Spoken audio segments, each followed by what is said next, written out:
Paulo Clias, direto do Canadá. Como está você? Oi, Mauro.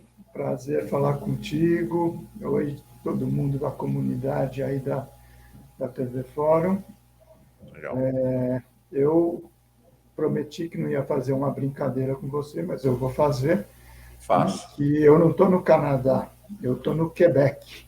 Então, Ah, se o Lula vai falar com o Justin Trudeau, né, ele teria que falar com o primeiro-ministro do Quebec, né, que apesar de ser uma província do Canadá, tem essa luta toda pela independência, pela questão da autonomia, etc. legal.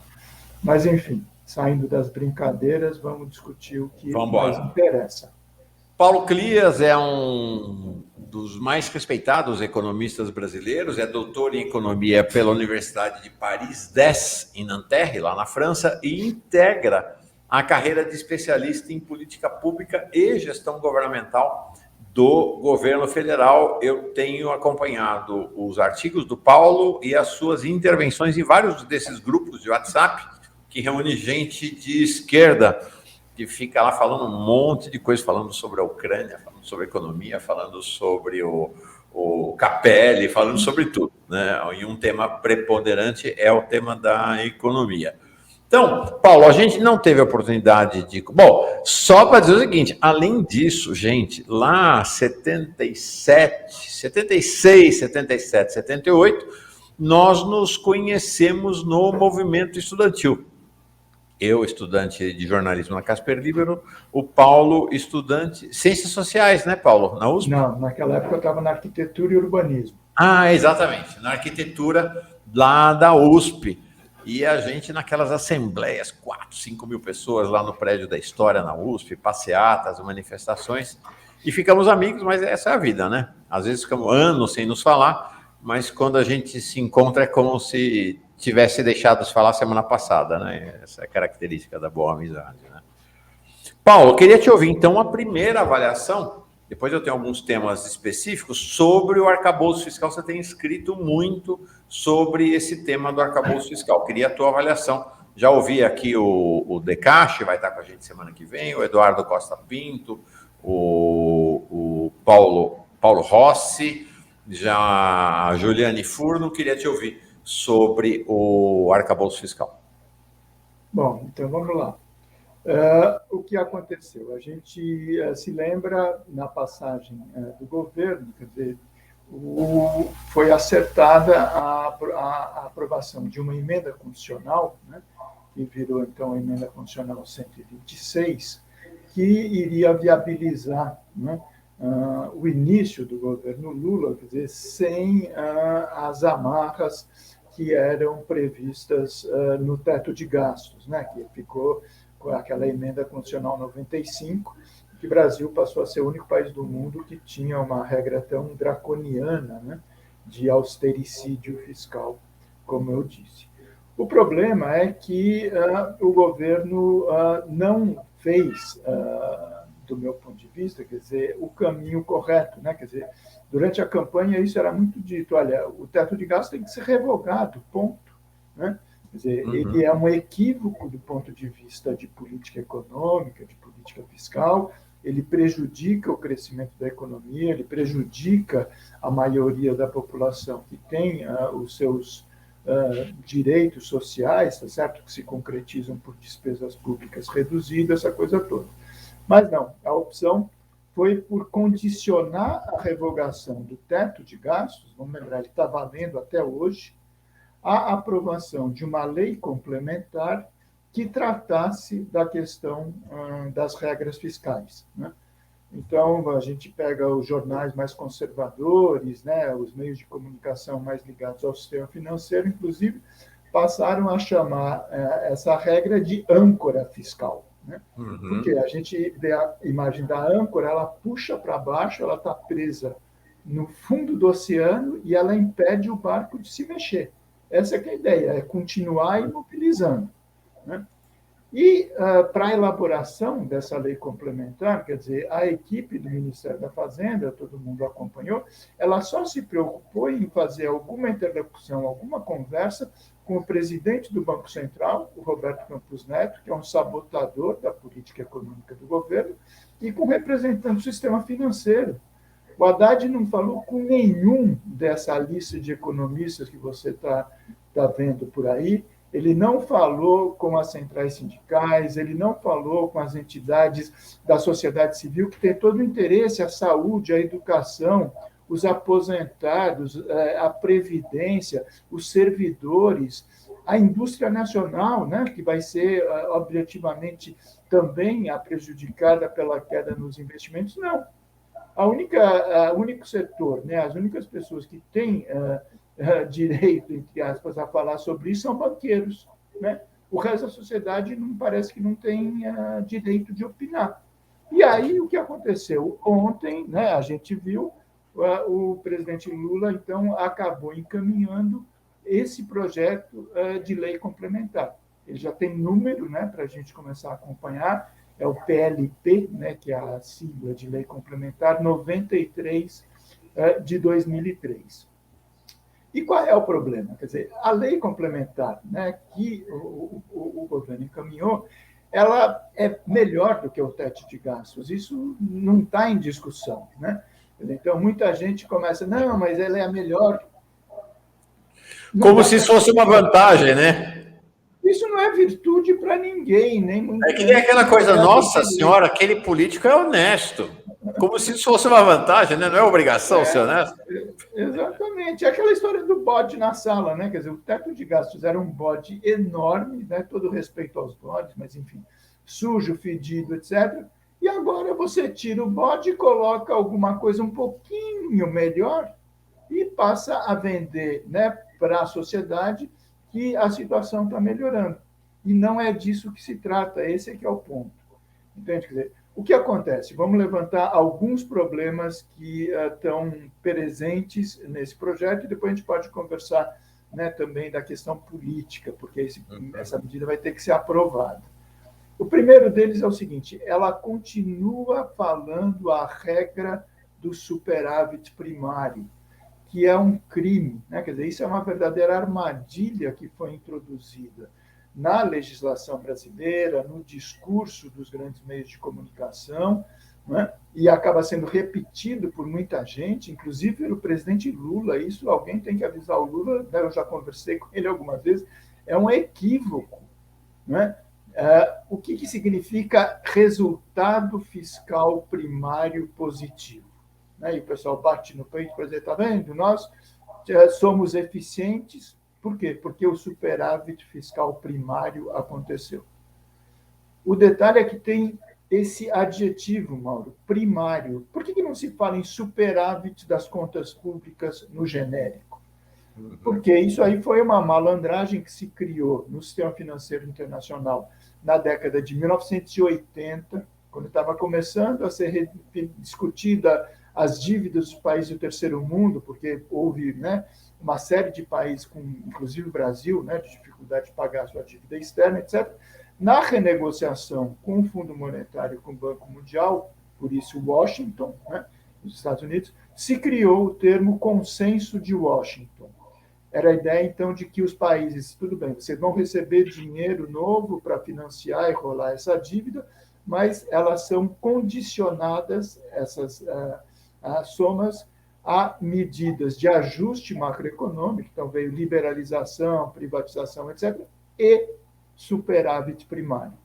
Significa o quê? Você comprime tudo o que é despesa primária, aí a armadilha, para obter um superávit. E o que é despesa primária no jargão do financeiro, do economês? É saúde, educação, previdência, tudo que não seja a despesa financeira. E aí você gera esse superávit para quê? Para transformar em despesa financeira, para pagar juros da dívida pública, o que é um completo contrassenso.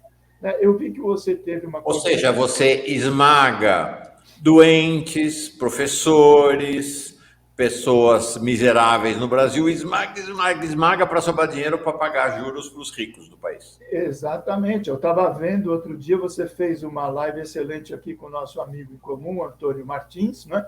E o Antônio está apresentando uma coisa que é super importante. Ele diz, olha, que é uma coisa que eu também já falava há muito tempo, você tem 2 orçamentos públicos no Brasil, né? E você estava chamando, então, o orçamento dos 99%, ou se a gente quiser, dos 99,9%, e o orçamento do 0,1%, ou do 1%. Né? Por quê? Porque justamente o orçamento financeiro, o orçamento monetário, ele não é apreciado nem votado pelo Congresso Nacional, assim como é o Orçamento Geral da União, tá certo? Ele é decidido nas tecnocracias do Banco Central e do Conselho de Política Monetária, ponto. E ele transfere recursos expressivos, muito significativos, se não o maior, ele só perde talvez para a Previdência, em volume, que é o pagamento de juros da dívida pública. Mas, enfim, voltando para o nosso PLP 93, mantém a lógica e o compromisso com o resultado primário. O segundo ponto é o seguinte, quer dizer, ele trabalha os conceitos de receita pública e tributária e despesa também tributária, justamente para buscar fazer essa conta, né, e identificar ou alcançar o superávit. Então, na regra anterior, quer dizer, a despesa estava proibida de crescer, 0. Você só crescia minimamente a reposição da inflação do período anterior. Na nova regra, quer dizer, ao invés de voltar ao que era antes, o que sempre foi, o que deveria ser, ou seja, que despesas e receitas crescem, né, e elas venham a atender às necessidades do momento que o país e a sociedade estão vivendo. Vamos falar sobre isso daqui a pouquinho. Mas o que acontece? Você tem uma limitação no crescimento da despesa, na nova regra, para 70% do crescimento da receita. Então, a despesa pode crescer, mas sempre crescendo menos do que a despesa. Por quê? Quem tirou da cartola que 70% é bom? Por que não 80%, 85%, 90%, 95% ou 100%? Deixa a despesa crescer no volume que a receita, ou no ritmo de crescimento da receita. Qual é o problema? O problema aparece por quê? Porque o objetivo é ter essa diferença para sobrar recurso para pagar juros, porque os juros não estão na conta da despesa primária. Esse é o segundo problema. Além disso, cheio de detalhezinhos, tá certo? Do juridiquês, do financês, do economês, para reduzir o que é artificialmente e contabilmente considerado receita. Por quê? Porque quanto maior for a receita, maior vai ser a despesa, ainda que menor pelo ritmo de crescimento de 70%. Então, tem uma série de receitas que entrariam nessa contabilidade, por exemplo, receita de dividendo, receita de lucro. Então, o Banco do Brasil tem lucro, Petrobras tem lucro. Isso é receita que entra para o governo federal, mas isso não vale na apreciação. E o que é mais grave, para finalizar, depois você começa a me fazer as perguntas mais interessantes, é a questão de uma necessidade fundamental no momento que a gente está vivendo e vai viver nos próximos anos. A gente precisa recuperar o protagonismo do Estado para sair dessa estagnação, dessa crise que a gente está vivendo. Isso significa investimento público, despesa pública. E os bancos públicos são fundamentais nesse processo. BNDES, Banco do Brasil, Caixa Econômica Federal, Banco do Nordeste, Banco da Amazônia, são bancos públicos com vocação para desenvolver políticas públicas, pois esse PLP ele retira, tá certo, os aportes que eventualmente o governo venha a fazer para capitalizar esses bancos, para dar mais musculatura para esses bancos, também do cálculo. Tá certo? Então, você acaba limitando, né, do ponto de vista do total de despesas, o governo para realizar a tarefa que o próprio Lula falou na campanha.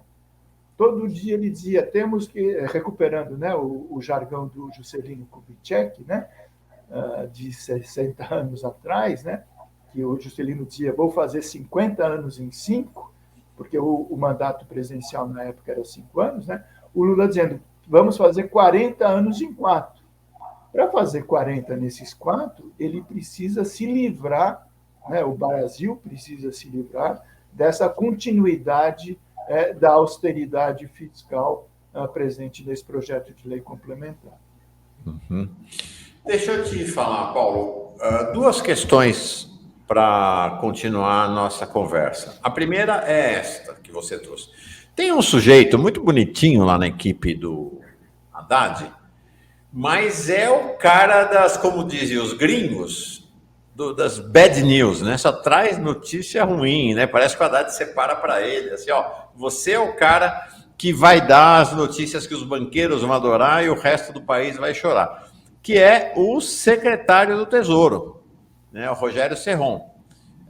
Eu lembro, mas não vamos falar disso agora, vamos falar dos bancos primeiro, que logo no segundo dia do lançamento do arcabouço, ele deu uma entrevista que passou assim em brancas nuvens, ninguém reparou, e eu registrei aqui e falei, tem algo estranho, porque esse sujeito deu uma entrevista 2 dias depois do lançamento do arcabouço, dizendo que o governo ia preparar uma emenda constitucional para tirar a educação e saúde dos gastos vinculados. Eu falei, opa, vai acabar com a vinculação constitucional dos gastos de educação e saúde. Quando eu vi isso, 2 dias depois, acho que foi lá no Valor Econômico, ninguém deu muita bola, não, era tanta notícia ali que não passou meio despercebido. Depois o assunto escalou e eu vou perguntar para você sobre isso. Mas agora, esse mesmo Rogério Serron, o homem das más notícias da equipe econômica, não que o Haddad não traga má notícia, né? O Haddad traz mais notícia todos os dias para nós, lamentavelmente, né? É uma questão. Ele vai trazer essa história. E aí, Paulo, tem uma questão que se liga à política e à economia, que o argumento deles é sempre a correlação de forças.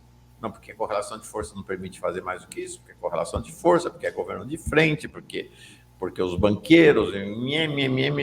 Ok. O que esse cara diz? Olha, hoje... Porque você falou uma coisa, você tem razão, os economistas todos, é um consenso.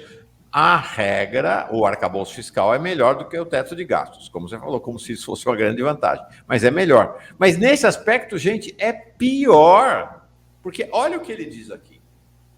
Hoje, a regra constitucional, ou seja, o teto de gastos, é que qualquer capitalização aos bancos públicos ficaria fora do teto, ou seja, não tem limite. Essa é a regra do teto de gastos do Temer. No teto de gastos de Temer, a capitalização dos bancos oficiais, que são propulsores do desenvolvimento do país, está fora do teto. Não pode capitalizar à vontade, porque é preciso que eles estejam capitalizados para financiar o desenvolvimento do país.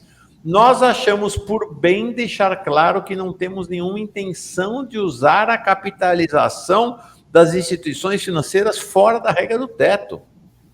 Nós deixamos claros na LDO, na Lei de Diretrizes Orçamentárias, que a regra do que vai ficar fora do teto não vale para a capitalização de instituições financeiras. Paulo, é criminoso. Os bancos nunca pediram isso. A direita nunca pediu isso.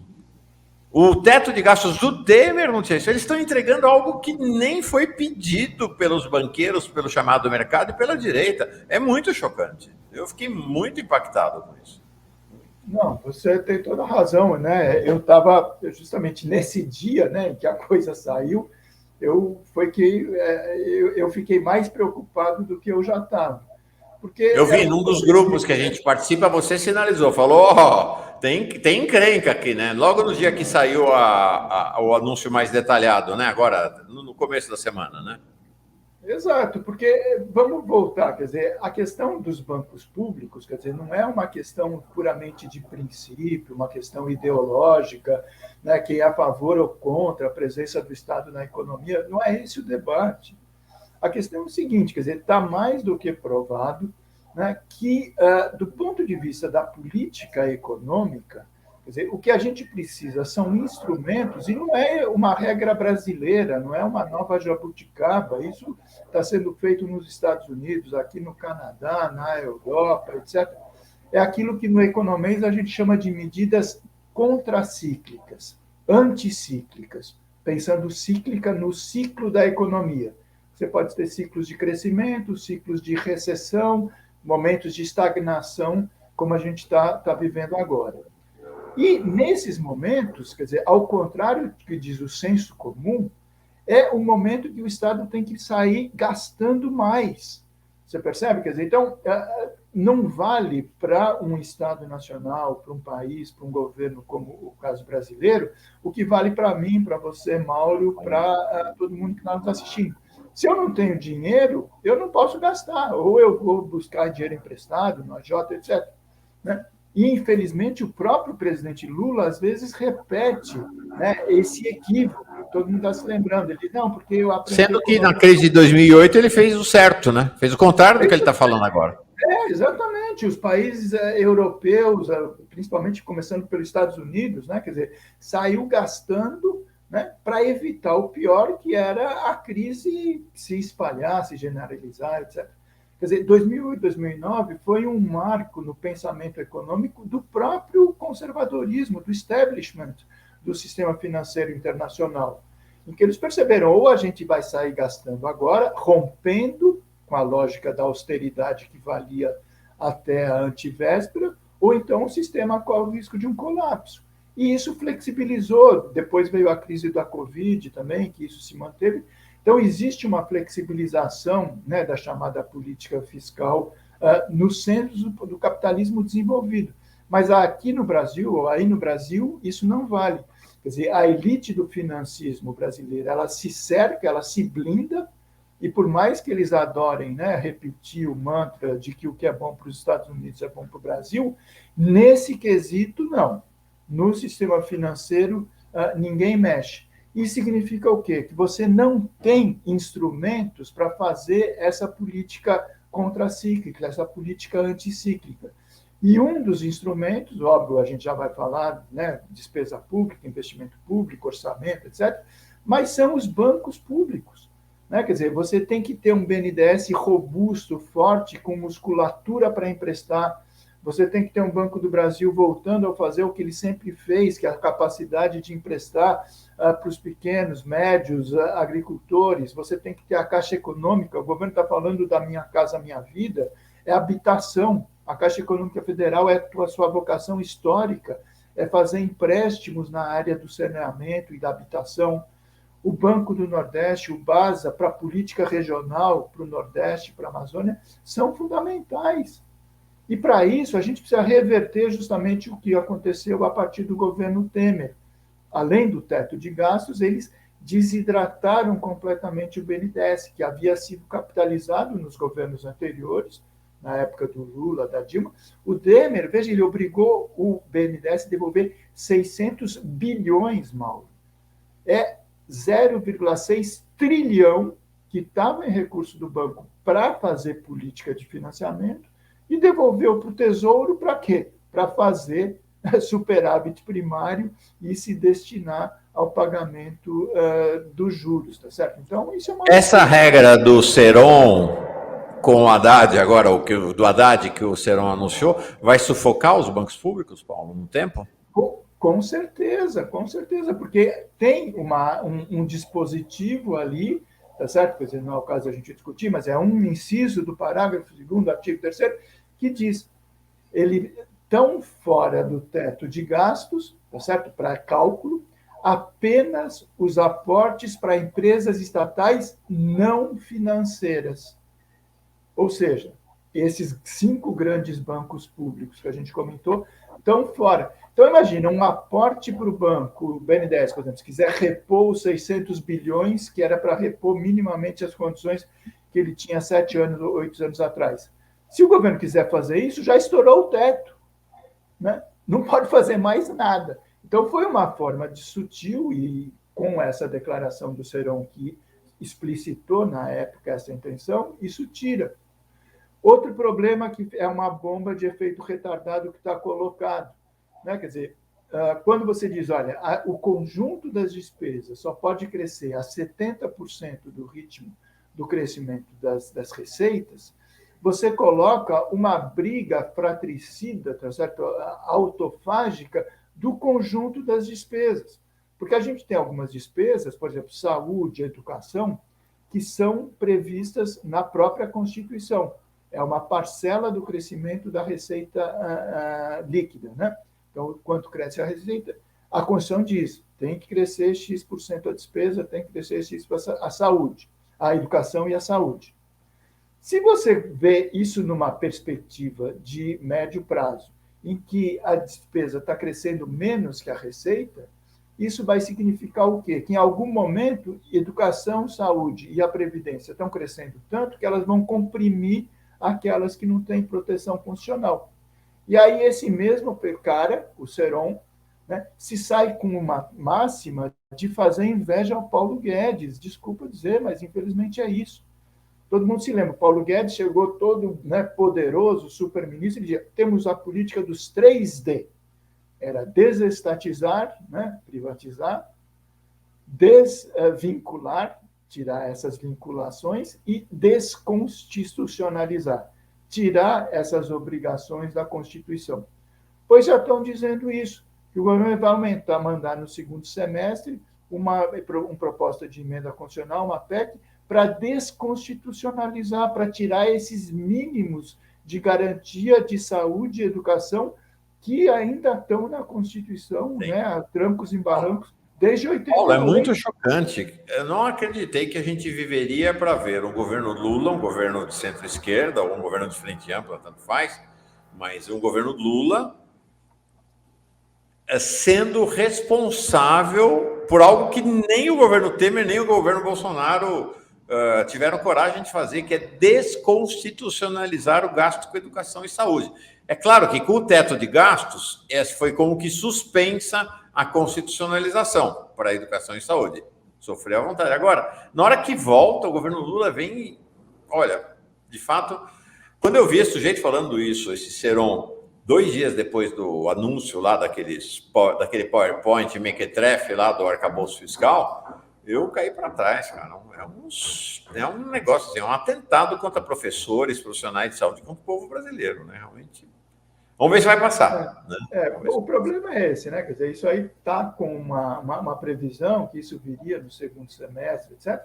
Mas eu espero, né, que a gente, cumprindo a nossa função, né, de especialistas, economistas e tal, vocês aí nos meios de comunicação, as entidades da sociedade civil se manifestando, quer dizer, o governo acabe recuando um pouco nessas medidas, como aconteceu, por exemplo, com a coisa, né, do ensino médio, o governo acabou recuando, como essa coisa, né, da isenção, tá certo? Que eles estavam querendo tirar para essas compras, né, de até $50, que também seria, né, eu acho, um equívoco, um tiro no pé. Enfim, muitas vezes eu sou criticado, sabe, Mauro? Porque não, mas você está criticando o governo, o nosso governo, etc. Eu digo, olha, se, como se diz por aí, é um governo de disputa, né, em disputa, você tem figuras como a Simone Tebet, né? Você tem pessoas que defendem, né, quer dizer, interesses que não são os interesses da maioria da população, numa perspectiva progressista, democrática, o que seja, a gente tem que cumprir a nossa missão, infelizmente, entende? Quer dizer, porque senão a gente vai criar todas as condições para quê? Para fazer com que o governo Lula não consiga cumprir com o programa básico, mínimo que ele apresentou, mas principalmente cumprir com as expectativas que a sociedade brasileira está apostando nele. O que acontece? Com a independência do Banco Central, que foi votada lá ainda no governo Bolsonaro, né? Quer dizer, você tem um conjunto de políticas muito importantes da política econômica, que é a chamada política monetária, né? Principalmente a taxa de juros, a Selic, a política cambial também, sendo responsabilidade de 9 caras que foram indicados pelo Guedes e pelo Bolsonaro. Os 9 diretores do Banco Central têm um mandato agora. Então, você veja, desde que foi reconhecido o resultado das eleições, em outubro, já houve 3 reuniões do Comitê de Política Monetária. Em todas elas, eles mantiveram a Selic nesse nível estratosférico, 13,75%, a maior taxa de juros do mundo. Como é que o governo do Lula vai conseguir fazer a sua política econômica, de crescimento, desenvolvimento, de inclusão, tá certo? De recuperação da destruição desses 6 anos, né, depois do golpe, se ele não tiver esses instrumentos à sua disposição. Então, isso já está dado, já está fora. O segundo é que agora ele está querendo dar, de mão dada, por vontade própria, um outro conjunto importante, e talvez até mais importante do que a política monetária, que é a política fiscal. Ele diz, olha, não, está aqui. Eu mesmo me limito. Né? Quer dizer, em vez de dizer, olha, a gente revoga o teto de gastos e não tem mais essa limitação, o país pode realizar gasto público, despesa pública, porque isso não vai criar, né, como os financistas, os austericidas criam, né, o alarme da antivéspera da... Não. O BNDES já fez um seminário, né, algumas semanas atrás, vocês comentaram isso também, em que ficou mostrado, quer dizer, economistas de renome, pega aí André Lara Rezende, tá certo? Quer dizer, é um cara que participou de todos os planos de estabilização desses últimos tempos. Ele é um dos poucos do próprio financismo a fazer uma autocrítica. Ele diz, olha, 20 anos de equívoco que a gente fez. Por quê? Porque o Brasil agora não tem mais dependência com endividamento público externo. A nossa dívida em moeda nacional, em real. Então, nos momentos de crise, como a gente está vivendo, a gente pode aumentar a despesa pública. Nem que isso implique em aumento de dívida pública, não é um problema, todo mundo está dizendo.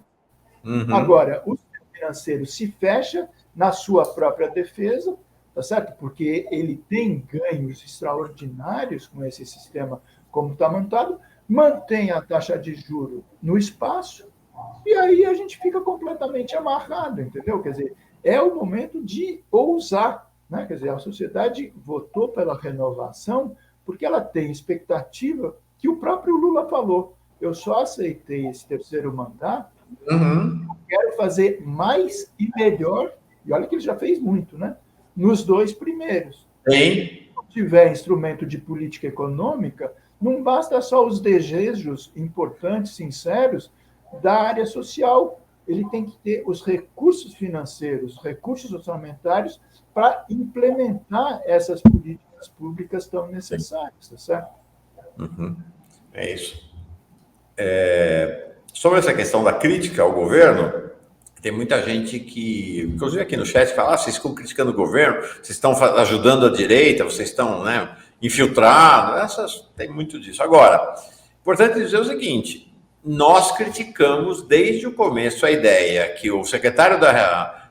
Não esse aqui agora, né? Desculpa. O chefe da Receita Federal está lá apanhando, o tal do Barreirinhas, por conta da história da taxação das brusinhas, mas quem colocou esse tema na agenda foi o Haddad, gente. Não foi ele só seguiu o que o chefe mandou. Desde o começo a gente falou, isso vai dar ruim, isso vai dar ruim, isso vai dar ruim. Aí. Então, era importante ou não ter criticado? Ou era para fazer aquilo que muita gente propõe por diversos interesses, que é ficar aplaudindo o Haddad, ficar aplaudindo todos eles. Olha aí. Era para ficar aplaudindo Lula por manter o chefe do GSI? Não, eu acho que a gente tem que ter esse papel justamente da consciência crítica, o grilo, né? Quer dizer, tem que alertar o governo para o que tem de equívoco, porque nesse caso das brusinhas, veja o que acontece, alguma coisa parecida, teve outro caso também, vocês se lembram, do salário mínimo, né? Na hora de definir qual seria, né, não só a política do salário mínimo, Lula dizia na campanha, vamos recuperar, né, o que era antes de você ter reposição inflacionária mais crescimento do PIB ou outras regras, né? E o Haddad meio preocupado. Veja, eram R$18, Mauro. Era 1.302 para 1.320. Ele já não temos recursos para aumentar esses R$18. É a mesma coisa dessa coisa da blusinha. O impacto disso era por volta de 18 bi, tá certo? Do ponto de vista do orçamento anual, 18 bilhões. O que acontece? Você tem outras medidas que consomem muito mais do que isso e ninguém fala um pio. Por exemplo, pagamento de juros da dívida pública. Não é? Você tem, nos últimos 12 meses, o pagamento equivalente a 700 bilhões de reais do orçamento destinados ao pagamento dessa conta. Isso ninguém conta para reduzir, tá certo? Aumento de receita. Não, então vamos taxar as blusinhas, sei o quê? 18 bilhões. Mauro, se quiser, da noite para o dia, isso não precisa nem lei, basta um decreto do ministro da Fazenda, uma portaria do Ministério da Fazenda. Tem um imposto chamado Imposto sobre Exportações. Todo mundo tem um consenso que esse modelo, né, da exportação de commodities, etc., é prejudicial, né, ao longo prazo para o Brasil. E esse setor não dá uma única contribuição para o nosso sistema. Então, aplica uma alíquota sobre isso. Isso vale, está no dia, não precisa discussão no Congresso, nada. Esse imposto já existe, um decreto regulamenta. Uma alíquota sobre exportação de petróleo, exportação de minério de ferro, exportação de soja, por exemplo. Isso não vai afetar em nada, quer dizer, os lucros extraordinários, bilionários desses setores. Além do que a Petrobras ela é uma empresa estatal, certo? Então, em vez de você ter esse lucro extraordinário, né, que ela vem gerando esses anos todos, que vai para o bolso dos acionistas, vai para os bolsos acionistas sem pagar um centavo, porque tem ainda essa desoneração de lucros e dividendos, isso daria uma folga do ponto de vista da receita. Acaba com essa isenção de lucros e dividendos, que é uma excrescência. Também, da noite para o dia, você resolve isso. Mas não, quer dizer, tem um certo receio de enfrentar os poderosos. É verdade, você vai ter que enfrentar, não tem jeito. Né? Claro. Faz parte da luta política, tá certo? Claro. E acaba né, mexendo o quê? Com salário mínimo, com blusinha, com não sei o quê, que é, de novo, quer dizer, você exige um sacrifício da grande maioria da população para resolver um problema e acaba beneficiando, né, o 0,1 do topo da pirâmide. Tá certo? Haddad, por favor, vai taxar uma medida que dê efeito sobre esses milionários e bilionários acionistas da Petrobras. Vai taxar os lucros gerados pela ciranda financeira. Mas as brusinhas dos pobres do país, o salário mínimo, porque também o Rogério Serón já falou, vão mandar uma emenda para que o aumento do salário mínimo seja calculado pelo PIB per capita. Sabe o que isso quer dizer? Vai reduzir o aumento real do salário mínimo. É chocante, é impressionante. É impressionante, não dá. Ó, a Vimirim diz assim, Helenira, ela já foi, chegou depois que ela saiu. O governo não tem porta-voz por decisão do Lula. Não é muito cobrar essas coisas do ministro? Cadê o porta-voz? Ó, Vi, ela não criticou o Pimenta, ela nem mencionou o nome do Pimenta, ela está falando sobre a questão da política de comunicação do governo. Se vai ter porta-voz, se não vai, é outra história, nem se trata do Pimenta, é uma questão maior do que o Pimenta, o porta-voz é a questão da política. Vamos olhar mais uma questão, Paulo, para a gente encerrar, que eu também preciso te liberar aí, que você daqui a pouquinho vai estar lá com o Justin Trudeau para receber o telefonema do Lula, né? É o seguinte, é a questão do Banco Central. E aí, vinculada ao Haddad. Me parece que a estratégia do Haddad, que é o que você falou, gente, não está na lei do Banco Central. O Banco Central não tem absolutamente nada a ver, do ponto de vista legal, com a política fiscal do governo. Banco Central é juros e emprego, não tem nada a ver com política. Nunca teve. Aí o Haddad, de bandeja, foi lá e deu de grátis para o Campos Neto o direito dele se meter na política fiscal. Ele falou, ó, eu te garanto que eu entrego uma política fiscal conservadora e você me devolve taxas de juros. Caiu no golpe do Campos Neto, porque ele entregou, e o Campos Neto não entregou a redução da taxa de juros. É isso.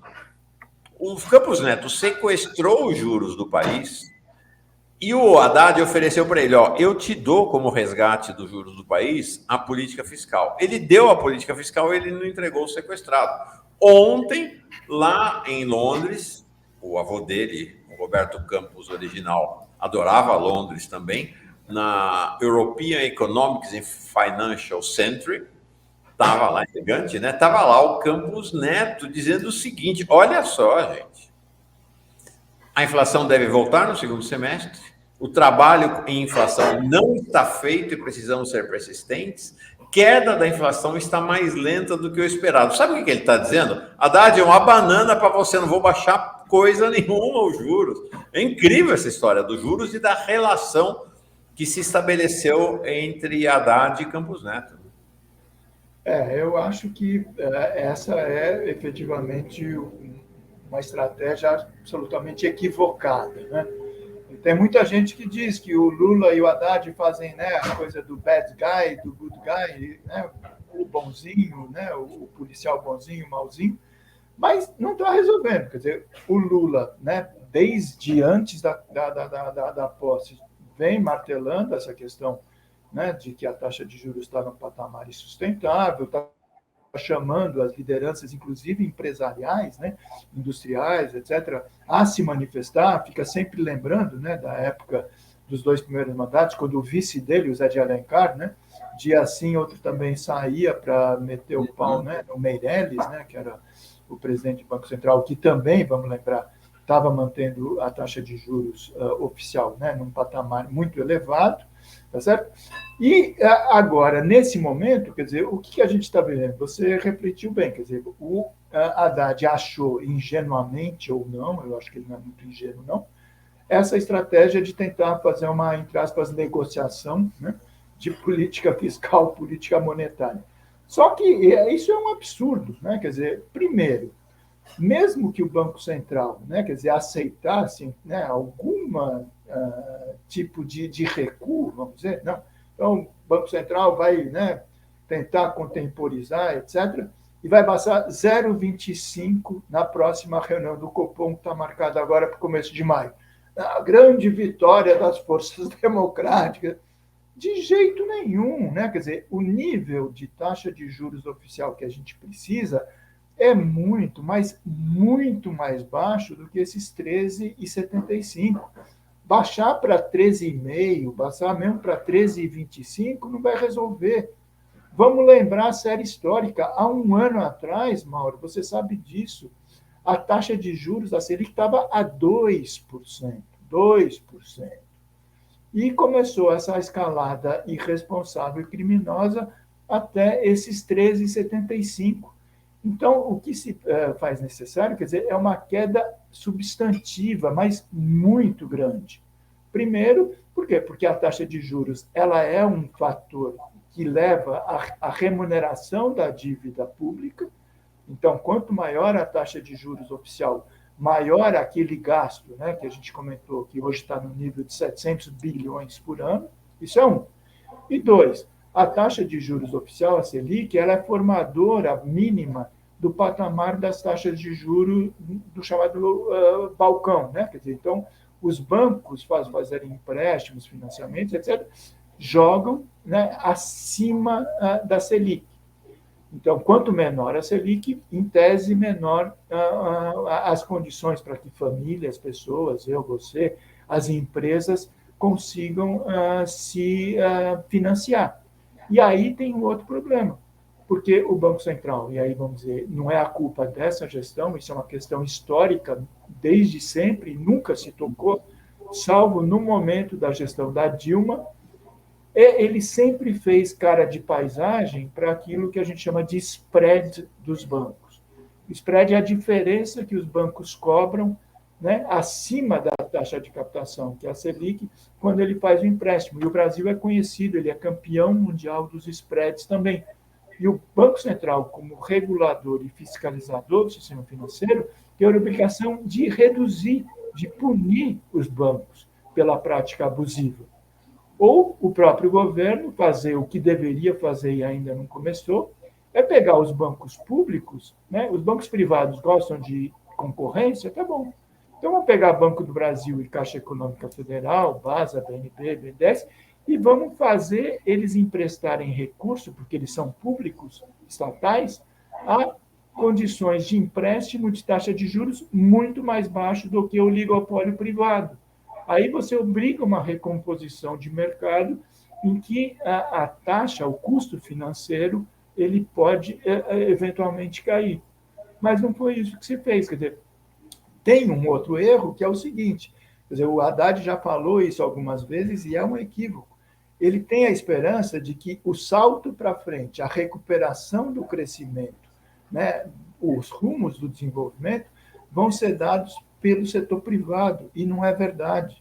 A tradição brasileira é que a retomada do crescimento ela depende de um salto à frente do governo, quer dizer, o setor público é que tem que dar a iniciativa de aumentar investimento, de aumentar as despesas, etc. E aí o setor privado vem atrás.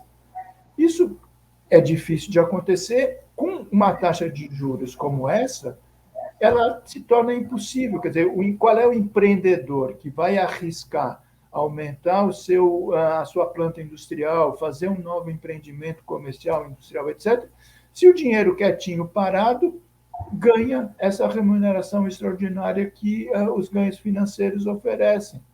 Você percebe? Então, é isso. Quer dizer, está amarrado na política monetária, está amarrado na política fiscal e não tem a vontade política da equipe de perceber que o Estado é quem vai ser o responsável pela retomada do crescimento e do desenvolvimento, tá certo?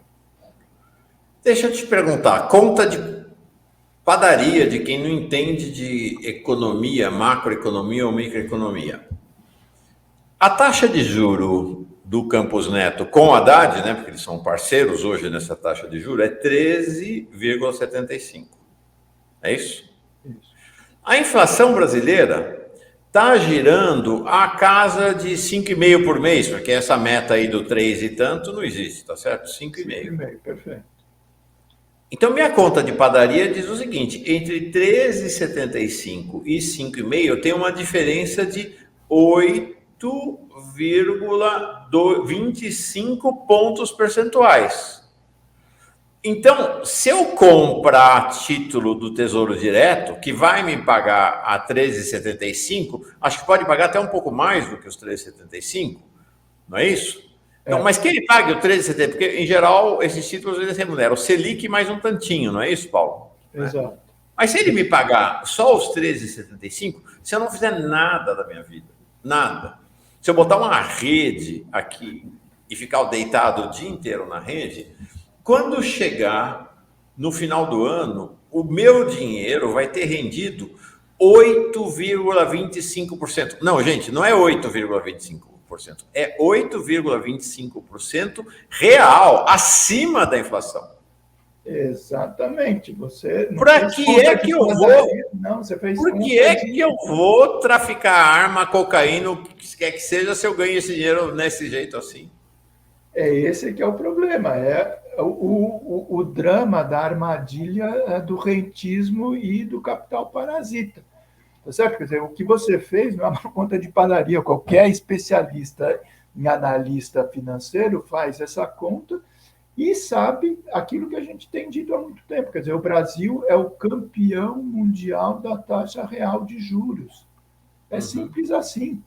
Entende? Então, é um estímulo à não produção, é um estímulo ao não empreendedorismo, é um estímulo a ficar, como você diz, deitado na rede, porque, magicamente, né, quer dizer, você vai ter a maior remuneração real do mundo. Só que todo mundo sabe que esse sistema ele não é sustentável no tempo. Tá certo? Quer dizer, o que acontece? Ele vai rodando, vai rodando, vai rodando, em algum momento a corda vai romper. Porque isso acontece também em escala internacional, né, Mauro? Os analistas já estão mostrando, como mostraram em 2009, como mostraram em 2018, como estão falando agora. Quer dizer, você está criando uma massa de recursos que, no limite, são fictícios, entendeu? Quer dizer, porque eles são absolutamente financeiros, sem nenhuma ligação com a base real das economias, e isso, em algum momento, a chamada bolha financeira, ela tem que ser honrada. É um pouco, né, no popular, o esquema das pirâmides, né, que quem está nos assistindo sabe. Enquanto a coisa está rodando, está todo mundo ganhando. Na hora que cai, acabou. Aí a perda é generalizada. Mas, no caso brasileiro, quer dizer, esse é que é o nosso drama. Porque enquanto você não romper esse ciclo vicioso, né, do parasitismo e do financismo, você acaba comprometendo o quê? A capacidade de crescimento da economia, porque a gente está estagnado praticamente, esse ano, se crescer muito, né, não chega a 1%, né, então per capita, né, porque a população cresce, é uma estagnação completa, quase um retrocesso. Você não tem políticas públicas em condições de serem efetuadas, então, saúde, educação, previdência, etc. E você não tem os recursos para repor a destruição desses 6 anos todos, que o Estado foi destruído, as políticas públicas foram desmontadas, né? Enfim. Então, o que é fundamental é o quê? Você reestabelecer uma ordem política, um acordo social que passa, inclusive, quer dizer, pelo governo dar a direção do que ele pretende junto ao Congresso Nacional, para que isso se viabilize, porque já foram, né, 3 meses e meio. A gente tem 4 anos, entendeu? Cada dia conta nesse negócio. Então, eu erro se eu disser assim, se eu rezar toda manhã, Deus, me dá 2 milhões de reais. Porque se você me der 2 milhões de reais, eu compro o Tesouro Direto e no final de um ano eu vou ganhar 8% real. Mais do que isso, mas vamos dizer, 8% real. Ou seja, além da inflação eu vou ganhar mais 8%. Então, 8% de 2 milhões, 160 mil. 160 mil dividido por 12, 13 mil. 13 mil reais. 13.300 reais por mês. Eu prometo, Deus, que eu vivo com 13.300 reais por mês. E fico deitado na rede aqui, fico rezando o dia inteiro. Fico rezando o dia inteiro. É mais ou menos isso. Agora, para que isso aconteça, se eu não estou enganado, e isso acontece não é só comigo, vai acontecer com mais, aí, sei lá, 1 milhão de pessoas no país, o resto dos 99% não pode ter, o professor não pode ter aumento de salário, o BNDES não pode ter dinheiro para investir, mas eu mereço receber os meus 13 mil reais por mês. Mas Deus, só me arruma 2 milhões que resolve a minha vida, não é isso? Está errado isso, Paulo? Não, e veja, o que acontece, quer dizer, as pessoas falam, não, mas vocês estão sendo muito radicais, não sei o quê, para... Na política monetária, não tem essa coisa de radicalismo, é uma coisa de pragmatismo, mesmo do ponto de vista do próprio sistema. Veja, nos Estados Unidos e na Europa, durante muito tempo, depois da crise de 2008, 2009, mesmo depois da crise da Covid, as taxas oficiais de juros eram negativas. As pessoas podem até achar um contrassenso, que é absurdo, como é que é isso? Exatamente, para que esse exemplo do Mauro não seja levado à frente por ninguém. A taxa oficial sendo tão baixa, próximo de zero, ou às vezes até negativa, diz, olha, se você está com dinheiro parado, deitado na rede, como o Mauro está querendo, esse dinheiro vai desaparecer. Então, é como se o cara estivesse cutucando, ó, pega esse dinheiro e vai investir em empreendimento, vai gerar emprego, vai construir fábrica, vai fazer atividade, porque daí sim a roda da história, a roda da economia vai se movimentar. Sim. Essa que é a ideia. E aqui a gente estimula, quer dizer, a gente, eu digo, o sistema, né, estimula o parasitismo, tá certo? E tem um outro dado, Mauro, que é importante, quer dizer, você levantou aquela fala, né, do Campos Neto, a gente pode até se preparar, né, para nessa reunião do Copom, né, ele não reduzir a Selic, ou se reduzir ser muito baixinho, mas ele fica centrando na questão da inflação, só que ele se esquece o seguinte, nessa mesma lei que deu a ele, né, a independência do Banco Central, o pessoal que gosta de copiar os americanos acabou copiando, né, uma espécie de, entre aspas, tiro no pé. Eles colocaram lá que as atribuições do Banco Central são, sim, vigiar pela questão da inflação, mas também, como acontece nos Estados Unidos, o Fed, né, o Federal Reserve, que é o Banco Central norte-americano, ele tem duplo mandato, como se diz, se preocupar com a inflação, mas se preocupar com o nível de emprego, com o desemprego. Então, não adianta só o Banco Central resolver o problema da inflação na hora que ele fixa a taxa de juros. Ele tem que ver o nível de emprego e desemprego. E a gente está num nível de desemprego elevadíssimo. Então, é mais um fator, primeiro, para ele reduzir drasticamente a Selic, e segundo, se não cumprir, ser convidado, né, pela Comissão Econômica, do Senado e na Câmara para explicar por que ele não está cumprindo o que a lei obriga ele a fazer, que é preservar emprego. E ele está pouco se lixando para emprego, ele está se preocupando, né, nem com a inflação, porque a nossa inflação é outra, enfim, não é esse o ponto, né, e manter a taxa de juros nesses níveis estratosféricos que a gente vive atualmente.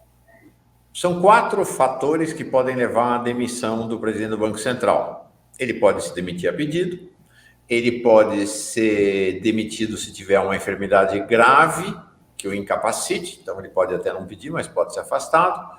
Se ele sofrer uma condenação transitada em julgado, por improbidade administrativa, e se o crime impedir que ele esteja em cargos públicos, ou quarto motivo, tá? Vou ler aqui o texto da lei. Quando apresentar comprovado e recorrente desempenho insuficiente para o alcance dos objetivos do Banco Central. Ora, ele não tem cumprido, eu acho que desde que ele foi conduzido pelo Bolsonaro, eu acho que 2 ou 3 anos que ele não cumpre a meta de inflação. E não cumpre a meta de desemprego. Não cumpre nenhuma meta. Exatamente. Paulo Clias.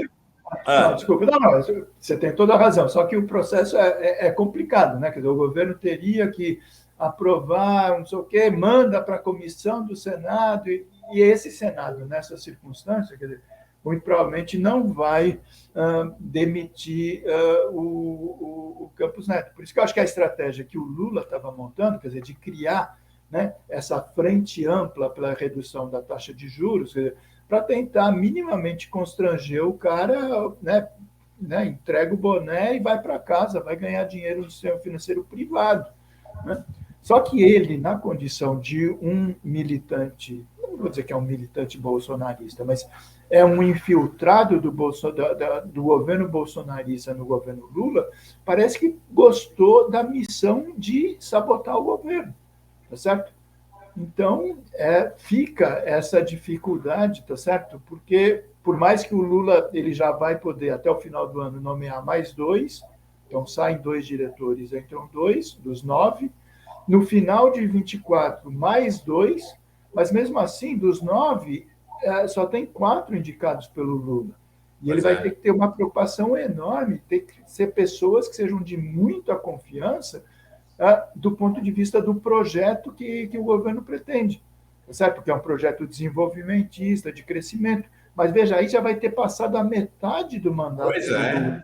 Não dá para não, e aí, o segundo cargo mais importante do Banco Central é o diretor de política monetária. É o segundo cargo mais importante. Pô, o nome que saiu lá não é o Lula, não indicou ainda. Mas o nome que o Haddad escolheu é o nome do lado de lá, não é o nome do lado de cá. É impressionante. Ele indicou um sujeito que é do mercado financeiro, que tem cabeça do mercado financeiro e que tem como única virtude ter fundado e ter dirigido o Banco Fator ao lado do Galípoli, que é o braço direito do Haddad, que se diz que ele vai ser ele o próximo presidente do Banco Central. Loucura. Quantos economistas você não conhece, Paulo? Economistas competentes que conhecem a questão financeira do país, de esquerda, que não poderiam ser os diretores de política monetária do Banco Central? Não é por falta de nomes, né, competentes que a gente está com essa dificuldade. Quer dizer, é um problema político e problema de estratégia, quer dizer, de como o governo se relacionar, né, com esses agentes todos envolvidos, né, na política monetária, na política fiscal, que, do meu ponto de vista, está sendo uma estratégia equivocada, né? Quer dizer, você está entregando os anéis, né, e está correndo o risco de perder os dedos junto, entendeu? Esse aqui é o ponto. Você entrega a sua mão inteira e não recebe nada de volta e fica sem nenhuma garantia.